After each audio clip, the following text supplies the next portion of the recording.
Tanah Jaya bukan kota besar. Jalannya sempit, rumahnya rapat, dan warganya hidup tenang. Atau setidaknya dulu begitu, sebelum sosok berseragam coklat itu datang membawa ketakutan. Ibda Rangga, perwira muda dengan senyum sinis dan suara yang dingin seperti baja, mengubah kota itu menjadi panggung kekuasaannya. Ia tak butuh alasan untuk menampar pedagang yang tak tunduk, menahan warga tanpa surat perintah, atau merampas kios atas nama peraturan yang tidak tertulis. Setiap sore, mobil patroli bergemuruh di jalanan sempit, bukan untuk menjaga ketertiban, tapi untuk mengingatkan siapa yang berkuasa. Anak-anak berhenti bermain setiap kali sirine merau. Para ibu buru-buru menarik cucian dari tali dan menutup pintu. Di balik jendela kayu yang rapuh, mata-mata lelah menatap keluar dengan diam, berharap hari itu berlalu tanpa korban baru.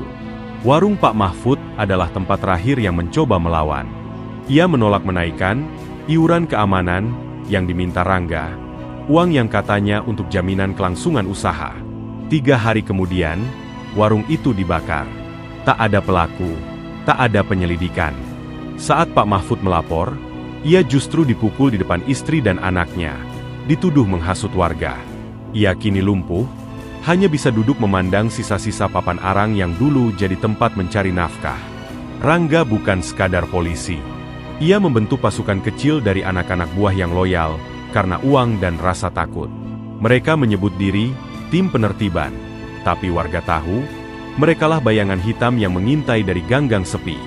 Dengan seragam lengkap dan senjata, mereka menyebar dari pasar hingga ke sekolah, memastikan tak ada suara yang lebih keras dari perintah Rangga. Kabar tentang seorang gadis remaja yang dipaksa berkonsultasi di kantor polisi semalaman menjadi bisikan di antara warga. Tak ada yang berani menyebut nama, tapi semua tahu siapa yang melakukannya. Ayah si gadis ditemukan gantung diri sepekan kemudian. Polisi menyebutnya bunuh diri karena stres. Namun warga tahu, itu pesan yang berbicara lebih nyaring dari peluru. Di tengah ketakutan itu, hanya satu suara yang masih berani terdengar lantang. Suara azan dari surau tua di ujung pasar. Namun bahkan sang muazin, kakek sepuh bernama Haji Umar, pernah dilempar ke tanah karena menegur polisi yang merokok di depan anak-anak. Haji Umar berdarah, tapi tetap berdiri. Esok harinya, listrik surau diputus dan pengeras suara disita. Tanah Jaya seolah dikunci dalam malam panjang tanpa pagi. Warga menunduk bukan karena rendah diri, tapi karena takut. Di tengah kota kecil yang digenggam oleh tangan besi berseragam, satu hal yang paling menyakitkan adalah ini. Mereka tidak tahu siapa yang bisa menolong. Karena hukum telah berubah bentuk, dan ia kini mengenakan sepatu Lars, menatap dari balik kaca hitam, dan tertawa setiap kali ada yang jatuh tersungkur. Hujan pertama setelah musim kemarau turun tipis di atas kota Tanah Jaya, membasahi jalanan tanah dan menyamarkan bau asap bekas warung yang terbakar. Di terminal kecil yang sepi, sebuah bus tua berhenti dan menurunkan seorang pria berjaket abu-abu lusuh, membawa ransel butut dan sebuah kotak perkakas tua. Ia tak berkata banyak, hanya menunduk saat sopir mengucapkan salam, lalu berjalan pelan menyusuri gang menuju rumah sewa murah di belakang pasar. Namanya Ardi. Begitu ia memperkenalkan diri kepada pemilik rumah, seorang janda tua yang matanya seperti menyimpan duka yang tak pernah habis. Ardi tinggal di kamar sempit berdinding triplek. Cukup untuk satu kasur tipis dan meja kecil yang di atasnya ia letakkan radio usang yang selalu memutar frekuensi militer. Setiap pagi, ia membuka bengkel kecil dari terpal biru di depan rumah. Ia memperbaiki radio rusak, blender mati, hingga televisi tabung. Warga mulai mengenalnya, tapi tidak ada yang tahu siapa dia sebenarnya. Tatapannya tenang, tapi tajam. Tubuhnya biasa saja, tapi gerakannya terlalu presisi untuk orang biasa. Ia sering duduk diam di pojok warung, memperhatikan lalu lalang polisi dengan tatapan yang tak bisa ditebak. Bukan takut, bukan marah, tapi menghitung. Beberapa anak muda yang biasa menjadi penghubung, tim penertiban, mencibirnya, menyebutnya tukang servis sok alim. Salah satu dari mereka, Dino, mencoba menginjak kotak perkakas Ardi saat lewat. Ardi hanya menatap sejenak, lalu membungkuk mengambil alatnya tanpa berkata sepatah kata pun. Tapi sejak itu, entah mengapa, Dino tak pernah lagi berani menatap matanya. Seolah ada sesuatu dalam diam Ardi yang menusuk lebih dalam dari ancaman paling keras. Ardi tidak datang ke Tanah Jaya karena kebetulan. Di dalam ranselnya, terselip foto buram seorang pemuda, adiknya, Dimas, yang terakhir terlihat hidup 2 bulan lalu di kota ini. Dimas dikabarkan ditangkap karena membela temannya yang diperas polisi. Setelah itu, ia hilang. Tak ada laporan penahanan, tak ada sidang, hanya keheningan. Ardi tahu, dalam sistem yang kotor, keadilan tak turun dari meja pengadilan. Ia harus mencarinya sendiri, dengan cara yang tak bisa diajarkan di buku hukum.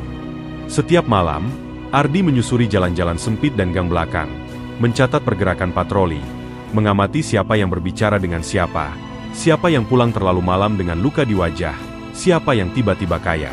Ia mengumpulkan potongan-potongan kebenaran, menyusun peta bayangan kekuasaan Rangga. Ia tidak tergesa, seperti seekor serigala yang menunggu angin tepat sebelum menerkam. Namun, dari matanya yang menyala saat menatap kantor polisi dari kejauhan, terlihat bahwa waktu untuk diam sudah mulai menipis. Warga mulai merasakan perubahan kecil. Malam itu, seorang ibu penjajah sayur yang biasa dicegat polisi bisa pulang tanpa gangguan. Seorang siswa yang diperas di jalan ditemukan dibantu seseorang yang tidak dikenal. Mereka tak tahu siapa, hanya mendengar suara pelan. "Pulang, nak, jangan takut." Cerita itu menyebar pelan, seperti bara kecil di tengah dinginnya ketakutan. Ardi tidak butuh pengakuan. Ia hanya butuh satu hal, kejelasan tentang adiknya, dan pembalasan kepada siapapun yang mengubur kebenaran bersama nyawanya. Namun, di kantor polisi Tanah Jaya, Ibda Rangga mulai gelisah. Orang-orangnya melapor ada seseorang yang mengganggu urusan. Tak ada yang tahu siapa dia. Hanya laporan samar tentang seorang pria pendiam dengan mata yang tajam seperti bilah bayonet. Rangga tersenyum tipis. "Kalau dia ingin main sembunyi, kita buat kota ini jadi kuburannya," gumamnya pelan, sebelum membakar sebatang rokok dan menatap keluar jendela, ke arah pasar yang mulai sepi. Ia belum tahu, bayangan yang datang ini bukan sekadar musuh. Ia adalah badai yang berjalan pelan, dan badai tidak datang untuk menawar. Pagi itu pasar Tanah Jaya dipenuhi aroma tanah basah dan suara pedagang yang mencoba menyambut hari dengan sisa-sisa harapan. Namun ketenangan itu pecah ketika 2 polisi berpakaian preman mendatangi lapak milik Bu Siti, janda tua penjual pisang goreng. Mereka menagih jatah mingguan yang jumlahnya dinaikkan sepihak. Bu Siti menolak, bukan karena berani, tapi karena uangnya hanya cukup untuk membeli minyak dan beras. Satu tamparan keras mendarat di pipinya, menjatuhkan keranjang dagangan dan membuat pisang goreng berserakan di tanah. Warga hanya menonton, tak ada yang berani menyela. Semua tahu resikonya. Ardi melihat kejadian itu dari kejauhan. Ia baru saja selesai membetulkan radio milik seorang tukang becak, dan masih memegang obeng kecil di tangannya. Langkahnya tenang saat ia mendekat, tidak terburu-buru. Salah satu polisi menoleh dan berseru marah. "Mau apa lo? Urusan aparat. Minggir." Ardi tak menjawab. Ia hanya berdiri di antara mereka dan Bu Siti, lalu menatap mata si penampar dengan sorot yang dingin dan dalam, seolah menembus ke balik tengkorak. Tanpa peringatan, polisi itu mengayunkan pukulan. Tapi yang terjadi selanjutnya membuat semua orang terdiam. Dalam sekejap, tangan si polisi dilipat ke belakang tubuhnya dengan gerakan yang nyaris tak terlihat. Ia berteriak kesakitan, sementara rekannya mencoba menarik pistol dari pinggang. Namun sebelum senjata itu sempat terangkat, satu tendangan dari Ardi menghantam pergelangan tangan, membuat pistol terlepas dan jatuh ke tanah. Obeng yang tadi ada di tangan Ardi kini menempel di leher si polisi, tepat di titik nadi. Diam. Hanya suara napas dan detak jantung yang terdengar. Orang-orang mulai keluar dari balik lapak dan pintu warung. Mereka takjub, bukan hanya karena keberanian Ardi, tapi karena kesempurnaan gerakannya. Tidak kasar, tidak brutal, efisien dan terlatih. Seperti seseorang yang telah melakukannya ratusan kali dalam bayang-bayang. Seorang remaja sempat merekam kejadian itu dari balik ranjang sayur, dan diam-diam mengunggahnya ke media sosial. Video berdurasi 2 menit itu akan menjadi percikan yang membakar bara. Ardi melepaskan kedua polisi itu begitu saja, membiarkan mereka tersungkur di tanah sambil menggertakkan gigi. Ia membantu Bu Siti mengumpulkan dagangannya kembali, lalu pergi tanpa sepatah kata pun. Namun sejak pagi itu, namanya mulai dibisikkan. Pria itu, Dia bukan orang biasa. Kayak tentara, ya. Tapi kok sendirian? Tak ada yang tahu siapa dia. Tapi mereka tahu satu hal, Harapan memiliki wajah. Dan wajah itu tidak mengenakan seragam. Sementara itu, di kantor polisi, Ibda Rangga menonton video insiden tersebut dari ponsel anak buahnya. Rahangnya mengeras, dan matanya menyipit. Ia tidak peduli pada rasa malu, tapi ia tidak bisa mentolerir tantangan. Temukan dia, siapapun dia. Kalau perlu, bakar tempat tinggalnya, ucap Rangga dingin, sebelum menghempaskan ponsel ke meja hingga retak. Baginya, ini bukan sekadar insiden. Ini adalah pengumuman perang, dan ia tak pernah kalah perang. Tapi Rangga belum tahu siapa yang telah ia bangunkan. Ia mengira sedang berhadapan dengan warga biasa yang nekat. Padahal, Ardi bukan hanya terlatih untuk bertahan hidup. Ia dibentuk untuk memburu, menghancurkan, dan menyelesaikan sesuatu yang lebih besar dari dendam pribadi. Dan hari itu, tanpa sepatah kata pun, Ardi telah menarik garis antara ketakutan dan perlawanan. Garis yang tak bisa dihapus kembali. Malam turun lebih cepat di Tanah Jaya. Langit mendung menutup bulan, dan lampu-lampu jalan di sepanjang pasar padam tanpa sebab. Warga kembali menutup jendela lebih awal, mencium aroma bahaya yang menggantung di udara. Sejak video penyerangan itu menyebar, kota kecil ini berubah. Bukan menjadi lebih aman, tapi lebih tegang. Polisi mulai patroli dengan lebih banyak orang dan lebih banyak senjata. Mereka tak lagi sekadar mengintimidasi. Mereka berburu. Rumah sewa tempat Ardi tinggal digeledah 2 hari setelah kejadian. 3 orang berseragam preman datang malam-malam, memaksa masuk dan membalikkan seluruh isi kamar. Tapi Ardi sudah tidak di sana. Ia hanya meninggalkan radio rusak yang terurai di atas meja, seperti jejak sunyi dari seseorang yang selalu selangkah lebih cepat. Janda pemilik rumah hanya bisa menangis saat mereka mengancam membakar tempat itu jika ia berbohong. Tapi Ardi telah berpesan padanya, "Jangan takut, Bu. Kalau saya pergi, berarti mereka yang harus takut." Ibda Rangga semakin murka. Ia tahu cara menaklukkan warga, tapi orang ini berbeda. Terlalu tenang, terlalu bersih. Tidak seperti preman biasa. Ia mengumpulkan anak buah ke ruangan belakang, tempat mereka biasa menyimpan barang sitaan dan hasil urusan kotor. Di sana, ia menempel foto dari tangkapan video, wajah buram Ardi saat menunduk membantu Bu Siti. Pria ini bukan orang sembarangan. Cari semua pendatang dalam 3 bulan terakhir. Lacak semua panggilan tak dikenal. Dan jika perlu, pancing dia keluar. Beberapa malam kemudian, umpan itu dilemparkan. Seorang pemuda penjaga warnet, yang sempat berbicara ramah dengan Ardi, ditangkap dan dipukuli. Diseret ke tengah pasar, diikat di tiang lampu, dan dituduh menyembunyikan penjahat negara. Warga hanya menonton dari balik tirai dan tembok, tapi mata mereka kini berbeda. Bukan sekadar takut, melainkan berharap seseorang akan muncul dari kegelapan. Namun Ardi tak muncul. Tidak malam itu. Ia mengamati dari atap bangunan tua, mencatat pola patroli, posisi senjata, jumlah orang, hingga arah angin. Ia bukan hanya menghindar, ia menyusun rencana. Ia tahu satu gerakan gegabah akan membuat nyawa tak bersalah jadi korban. Dalam diam, ia membobol sistem CCTV kantor polisi, mencuri data dari hard drive yang dijaga longgar oleh anak buah Rangga yang terlalu sibuk pamer kekuasaan. Dan di dalam data itu, Ardi menemukan nama yang selama ini ia cari, Dimas Saputra. Tertulis sebagai buronan lokal, status hilang pasca interogasi. Tangannya bergetar saat membuka satu folder bertuliskan Operasi Penyaringan. Di dalamnya, rekaman suara, seseorang memohon, suara retakan tulang, dan satu suara dingin yang Ardi kenali meski samar, Ibda Rangga. Kalau kamu keras kepala, kamu akan hilang dari dunia ini. Tidak ada yang akan mencarimu. Suara Dimas memohon, lalu sunyi. Ardi menutup file itu. Matanya basah, tapi wajahnya tetap tenang. Malam itu, ia bersumpah bukan hanya akan mengungkap kebenaran. Ia akan menghancurkan seluruh sistem korup yang menyembunyikan kejahatan di balik lencana. Dan ia akan memulai dengan Rangga. Angin dini hari menyusuri lorong-lorong sunyi Tanah Jaya. membawa suara serangga malam dan bisikan ketegangan yang makin nyata. Ardi duduk di dalam gudang tua dekat stasiun yang tak lagi berfungsi. Di depannya, monitor kecil menyala menampilkan potongan-potongan rekaman yang ia curi. Ia memutar ulang suara Dimas, berkali-kali, seolah berusaha menangkap napas terakhir adiknya dari gelombang digital. Di sudut ruangan, ransel yang sama ia bawa sejak awal kini terbuka, memperlihatkan isi sebenarnya. Sepasang sepatu Lars, sarung tangan hitam, dan baret merah tua dengan lambang komando pasukan khusus. Ardi bukan teknisi. Ia adalah mantan Kopassus, salah satu dari sedikit prajurit yang dikirim dalam operasi rahasia lintas negara.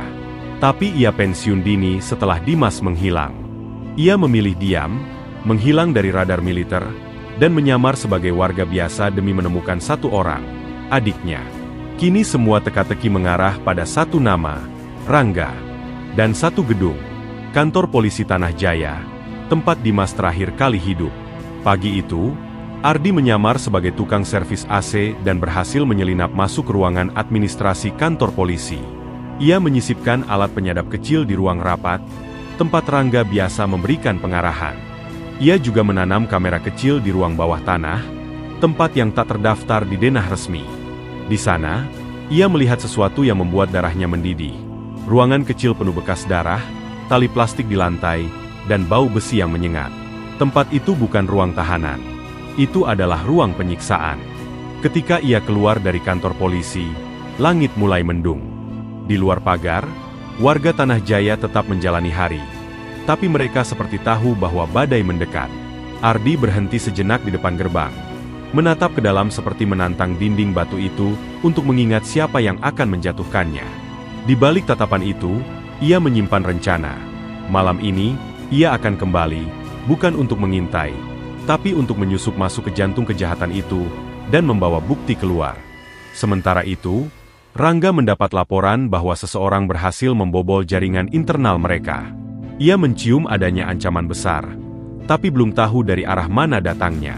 Ia memerintahkan razia besar-besaran di seluruh kota. Warga dipaksa menunjukkan KTP, rumah-rumah digeledah secara paksa, dan siapapun yang terlihat asing langsung ditahan. Kita berurusan dengan hantu, geramnya pada anak buahnya. Tapi bahkan hantu pun bisa diburu, kalau kita tahu bau darahnya. Namun, saat malam turun, dan kantor polisi mulai sepi, Ardi menyelinap kembali, kini dengan pakaian dan perlengkapan penuh. Ia menyusup dari terowongan drainase belakang, yang terhubung langsung ke ruang penyimpanan lama. Ia bergerak seperti bayangan, melumpuhkan dua penjaga tanpa suara. Ia tak membawa senjata api, hanya pisau tempur dan kamera kecil untuk merekam bukti. Setiap langkahnya adalah doa yang ditahan terlalu lama. Setiap tarikan napas adalah kemarahan yang dirawat dengan dingin. Di dalam ruang bawah tanah, ia menemukan sebuah lemari besi. Butuh waktu 20 menit untuk membobolnya. Di dalamnya, ia menemukan dokumen, foto-foto penyiksaan, dan, dalam kantong plastik hitam, dompet usang milik Dimas, masih berlumur noda yang belum sepenuhnya mengering. Ardi mematung. Napasnya tercekat. Itu bukan hanya bukti. Itu pengakuan. Adiknya sudah tidak ada. Ia tidak bisa menyelamatkan Dimas. Tapi ia bisa memberi makna pada kematiannya. Dan malam itu, Ardi bersumpah, kantor polisi itu takkan lagi menjadi tempat menakuti rakyat. Itu akan menjadi monumen pertama dari kehancuran kekuasaan Rangga. Langit Tanah Jaya kembali dibasahi hujan deras malam itu, seolah kota kecil ini menangisi kenyataan yang selama ini tersembunyi di balik tembok kantor polisi. Ardi melangkah keluar dari terowongan drainase dengan wajah yang tak lagi sama. Matanya menyimpan kepastian, tubuhnya tak gentar oleh dingin atau rasa lelah. Dalam genggamannya, ia membawa berkas-berkas yang bisa menjatuhkan Rangga dan seluruh aparat bayangannya. Namun, dia tahu satu hal, kebenaran saja tidak cukup. Dunia tidak akan berubah hanya karena bukti. Dunia berubah karena keberanian untuk menyalakan api di tengah gelap yang menyesakan. Ardi menuju satu-satunya tempat yang bisa ia percayai, rumah Bu Siti. Di sana, ia menduplikasi semua berkas dalam 3 salinan dan menyembunyikannya di 3 lokasi berbeda, melibatkan 3 warga yang paling ia percayai. Ia tahu, jika ia gagal, kebenaran tetap harus hidup. Namun, satu hal yang tak ia sadari, Rangga sudah mulai mencium arah pergerakannya. Salah satu anak buahnya yang menyamar sebagai pemuda biasa di pasar ternyata telah mengikuti Ardi sejak sore tadi. Dan malam itu, laporan itu sampai di tangan Rangga. Target kemungkinan besar bersembunyi di sekitar Gang Timur, dekat rumah janda penjual pisang. Rangga tidak menunggu. Ia membawa 4 anak buah, 2 mobil, dan 1 niat tunggal, menghancurkan Ardi sebelum rahasia mereka menyebar lebih jauh. Dalam perjalanan, Rangga menatap foto Dimas yang kini ia kenali. Ia terdiam sejenak, menyadari siapa Ardi sebenarnya. "Kopassus," bisiknya pelan, penuh campuran ketakutan dan kebencian. Tapi ia tak berhenti. Ia sudah terlalu jauh menanam kejahatan. Tak ada jalan mundur bagi iblis yang tahu dirinya tak bisa diampuni. Tepat pukul 2 dini hari, suara deru mobil dan hentakan sepatu mengguncang keheningan gang kecil itu. Ardi sudah bersiap. Ia tidak berniat melarikan diri. Ia berdiri di tengah lorong sempit, membiarkan bayangan tubuhnya terlihat dari lampu jalan yang redup. Saat Rangga dan orang-orangnya mengepung, Ardi meletakkan tangan ke atas kepala, berpura-pura menyerah. Rangga tersenyum miring, mendekat sambil meludah ke tanah. "Akhirnya, tikus keluar dari sarangnya," katanya sinis. Tapi satu hal yang tidak ia sadari, Ardi telah menyusun jebakan. Begitu 2 anak buah Rangga mendekat dan mencoba memborgol, Ardi bergerak. Gerakannya cepat seperti kilat. Ia melumpuhkan keduanya dalam 3 detik, lalu merampas senjata salah satu dan menodongkannya ke kepala mereka. Sisanya kaget dan mencoba membalas. Tapi Ardi sudah menghilang ke gang sebelah, membawa tawanannya sebagai tameng. Rangga berteriak marah, menembakkan peluru ke udara, tapi yang ia dapat hanya gema dan bayangan. Ardi kembali menjadi hantu yang tak bisa ditangkap. 1 jam kemudian, satu dari anak buah Rangga yang ditawan ditemukan terikat di taman kota dengan mulut disumpal, tapi hidup. Di dadanya tertulis dengan spidol merah, "Ini bukan tentang dendam. Ini tentang keadilan. Kau yang berikutnya, Rangga." Pesan itu membuat Rangga gemetar. Bukan karena takut kehilangan jabatan, tapi karena ia tahu, kini ia diburu oleh seseorang yang tidak mengenal batas. Bukan preman, bukan aktivis, tapi seorang prajurit yang kehilangan keluarganya dan memilih menjadi keadilan itu sendiri. Dan saat fajar mulai menyingsing di balik awan kelabu, di atap sebuah bangunan tua, Ardi berdiri memandang kantor polisi dari kejauhan. Tak ada senyum di wajahnya, hanya keteguhan. Ia tahu, akhir sudah dekat. Dan seperti semua operasi yang pernah ia jalani, ia tidak akan berhenti sampai targetnya jatuh, bersama semua kegelapan yang ia lindungi. Pagi itu Tanah Jaya tidak seperti biasanya. Langit bersih tanpa awan, seolah menunggu sesuatu yang besar akan terjadi. Tapi di dalam kantor polisi, udara terasa berat. Rangga duduk di ruangannya, tangan gemetar saat menyalakan rokok ketiganya pagi itu. Pesan yang ditinggalkan Ardi di dada anak buahnya terus terngiang di kepalanya. "Ini bukan tentang dendam." Kalimat itu menghantamnya lebih dalam dari peluru. Ia tahu, waktu sedang menghitung mundur. Tapi ia belum kalah. Ia masih punya kekuasaan, senjata, dan satu opsi terakhir. Memutar balik semua cerita sebelum kebenaran membanjiri kota.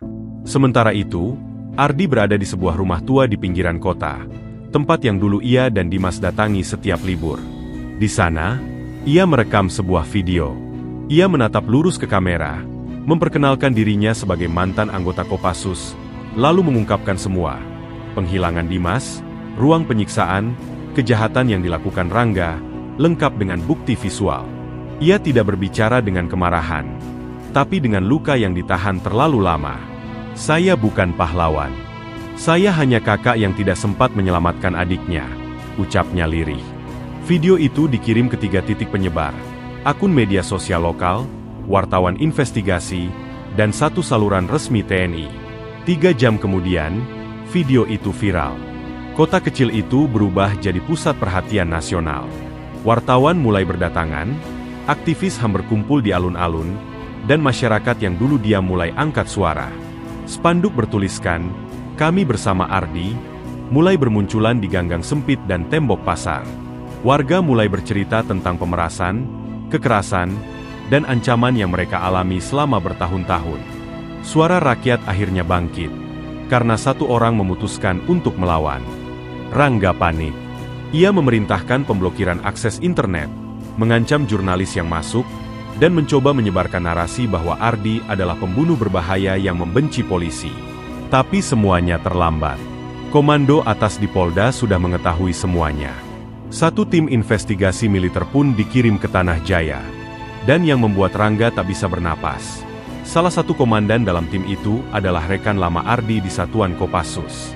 Dunia Rangga mulai runtuh, bukan oleh peluru, tapi oleh kebenaran yang tak bisa lagi disangkal. Menjelang senja, Rangga mencoba kabur dengan uang dan dokumen palsu.